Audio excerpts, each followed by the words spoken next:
আসসালামু আলাইকুম। সকাল ৯:৩০ আজ মঙ্গলবার। বাংলাদেশ বেতার, কক্সবাজার। স্থানীয় খবরে স্বাগত জানাচ্ছি আমি আবু হায়দার ওসমানী। বিএনপির চেয়ারপারসন ও সাবেক প্রধানমন্ত্রী বেগম খালেদা জিয়া ইন্তেকাল করেছেন। ইন্না লিল্লাহি ওয়া ইন্না ইলাইহি রাজিউন। রাজধানীর এভার কেয়ার হাসপাতালে চিকিৎসাধীন অবস্থায় আজ সকাল ৬টার দিকে তিনি মারা যান। বাংলাদেশের প্রথম এই নারী প্রধানমন্ত্রীর মৃত্যুকালে বয়স হয়েছিল ৮০ বছর। তিনি দীর্ঘদিন ধরে নানান অসুস্থতায় ভুগছিলেন। তার মৃত্যুর এই তথ্য বিএনপির মিডিয়া সেল থেকে সামাজিক যোগাযোগ মাধ্যম ফেসবুকে দেওয়া এক পোস্টে নিশ্চিত করা হয়েছে। বেগম খালেদা জিয়ার জানাজা আগামীকাল বুধবার রাজধানীর মানিক মিয়া এভিনিউতে হতে পারে বলে জানিয়েছেন বিএনপির স্থায়ী কমিটির সদস্য সালাউদ্দিন আহমদ। আসন্ন ত্রয়োদশ জাতীয় সংসদ নির্বাচনে প্রার্থীদের মনোনয়নপত্র দাখিলের সময় আর বাড়ছে না বলে জানিয়েছেন নির্বাচন কমিশন সচিবালয়ের সিনিয়র সচিব আক্তার আহমদ। গতকাল আগারগাঁওয়ে নির্বাচন কমিশন ভবনে নিজ কার্যালয়ে সাংবাদিকদের প্রশ্নের জবাবে তিনি এ তথ্য জানান। ইসি ঘোষিত তফসিল অনুযায়ী গতকাল ছিল রিটার্নিং কর্মকর্তা, সহকারী রিটার্নিং কর্মকর্তার কাছে মনোনয়নপত্র দাখিলের শেষ দিন। গত ১১ ডিসেম্বর জাতির উদ্দেশ্যে দেওয়া ভাষণের মাধ্যমে ত্রয়োদশ জাতীয় সংসদ নির্বাচনের তফসিল ঘোষণা করেন প্রধান নির্বাচন কমিশনার এএমএম নাসির উদ্দিন। তফসিল অনুযায়ী আজ ৩০ ডিসেম্বর থেকে রিটার্নিং কর্মকর্তা কর্তৃক মনোনয়নপত্র বাছাই শুরু হবে। আগামী ৪ জানুয়ারি রোববার পর্যন্ত মনোনয়নপত্র বাছাইয়ের কার্যক্রম চলবে। ত্রয়োদশ জাতীয় সংসদ নির্বাচনে অংশ নিতে কক্সবাজারের ৪টি সংসদীয় আসনে মোট ২৩ জন প্রার্থী মনোনয়নপত্র জমা দিয়েছেন। মনোনয়নপত্র সংগ্রহ করেছিলেন ২৮ জন প্রার্থী। মনোনয়নপত্র জমাদানকারী ২৩ জন প্রার্থীর মধ্যে কক্সবাজার ১, চকরিয়া পেকুয়া আসনে ৫ জন, কক্সবাজার ২, মহেশখালী কুতুবদিয়া আসনে ৭ জন, কক্সবাজার ৩, সদর রামু ঈদগাহ আসনে ৬ জন ও কক্সবাজার ৪, উকিয়া টেকনাফ আসনে ৫ জন প্রার্থী। গতকাল মনোনয়নপত্র দাখিলের শেষ দিনে সন্ধ্যা ৬টায় এসব তথ্য নিশ্চিত করেছেন জেলা প্রশাসক ও জেলা রিটার্নিং কর্মকর্তা মোহাম্মদ আব্দুল মান্নান।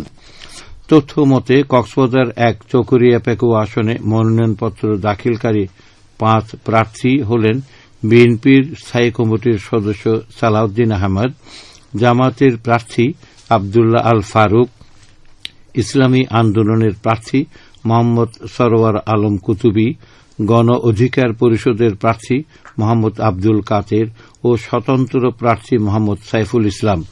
কক্সবাজার ২, মহেশখালী কুতুবদিয়া আসনে মনোনয়নপত্র দাখিলকারী ৭ প্রার্থী হলেন জামাতের কেন্দ্রীয় কমিটির সহকারী secretary general HM. Hamidur Rahman Azad, বিএনপির প্রার্থী আলমগীর মোহাম্মদ মাহমুদুল্লাহ ফরিদ, ইসলামী আন্দোলনের প্রার্থী জিয়াউল হক, খেলাফত মজলিসের প্রার্থী ওবায়দুল কাদের নদভী, গণ অধিকার পরিষদের প্রার্থী এস.এম. রুকনুজ্জামান খান, জাতীয় পার্টির প্রার্থী মোহাম্মদ মাহমুদুল করিম ও স্বতন্ত্র প্রার্থী গোলাম মৌলা। কক্সবাজার ৩, সদর রামু ঈদগাহ আসনে মনোনয়নপত্র দাখিলকারী ৬ প্রার্থী হলেন বিএনপির প্রার্থী লুৎফর রহমান কাজল, জামাতের প্রার্থী শহীদুল আলম বাহাদুর, ইসলামী আন্দোলনের প্রার্থী আমিরুল ইসলাম, লেবার পার্টির প্রার্থী জগদীশ বড়ুয়া, আমজনতা দলের প্রার্থী নুরুল আফসার ও স্বতন্ত্র প্রার্থী মোহাম্মদ ইলিয়াস মিয়া। কক্সবাজার ৪, উকিয়া টেকনাফ আসনে মনোনয়নপত্র দাখিলকারী ৫ প্রার্থী হলেন বিএনপির প্রার্থী শাহজাহান চৌধুরী, জামাতের প্রার্থী নূর আহমদ আনোয়ারি, ইসলামী আন্দোলনের প্রার্থী নুরুল হক, জাতীয়তাবাদী গণতান্ত্রিক আন্দোলন এনডিএম এর প্রার্থী সাইফুদ্দিন খালেদ, লিবারেল ডেমোক্রেটিক পার্টির প্রার্থী আবদুল্লাহ আল আরাফাত। তফসিল মতে রিটার্নিং কর্মকর্তা কর্তৃক মনোনয়নপত্র বাছাই ৩০ ডিসেম্বর থেকে ৪ জানুয়ারি পর্যন্ত। মনোনয়নপত্র বাছাইয়ে রিটার্নিং কর্মকর্তার সিদ্ধান্তের বিরুদ্ধে আপিল 5 জানুয়ারি থেকে 9 জানুয়ারি পর্যন্ত। আপিল নিষ্পত্তি 10 জানুয়ারি থেকে 18 জানুয়ারি পর্যন্ত। প্রার্থিতা প্রত্যাহারের শেষ দিন 20 জানুয়ারি। প্রতীক বরাদ্দ 21 জানুয়ারি। এরপর 12 ফেব্রুয়ারি জাতীয় সংসদ নির্বাচন অনুষ্ঠিত হবে। টেকনাফ উপজেলায় চাষিরা বাঁধাকপির চাষ করে আর্থিকভাবে লাভবান হচ্ছেন।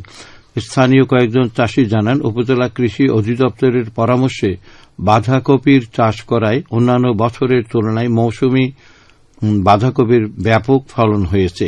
শীতকালীন শাকসবজি হিসেবে বাজারে বাঁধাকপির প্রচুর চাহিদা রয়েছে। ভালো দাম পাওয়ায় লাভের মুখ দেখছেন তারা। উপজেলা কৃষি কর্মকর্তা মোহাম্মদ হুমায়ুন কবির জানান, চলতি মৌসুমে উপজেলায় 70 হেক্টর জমিতে বাঁধাকপির চাষ হয়েছে। বাঁধাকপির অধিক ফলনের লক্ষ্যে চাষিদের প্রশিক্ষণ প্রদান, বিনামূল্যে সার ও কীটনাশক বিতরণ করা হয়েছে। এখন জানিয়ে দিচ্ছি বাঁকখালী নদীর মোহনা ও সংলগ্ন এলাকার সামুদ্রিক জোয়ার ভাটার সময়সূচি। আজ ভাটা শুরু হয়েছে সকাল 6টা 7 মিনিটে, চলবে দুপুর 12টা 43 মিনিট পর্যন্ত। জোয়ার শুরু হবে দুপুর 12টা 43 মিনিটে, চলবে সন্ধ্যা 7টা 16 মিনিট পর্যন্ত।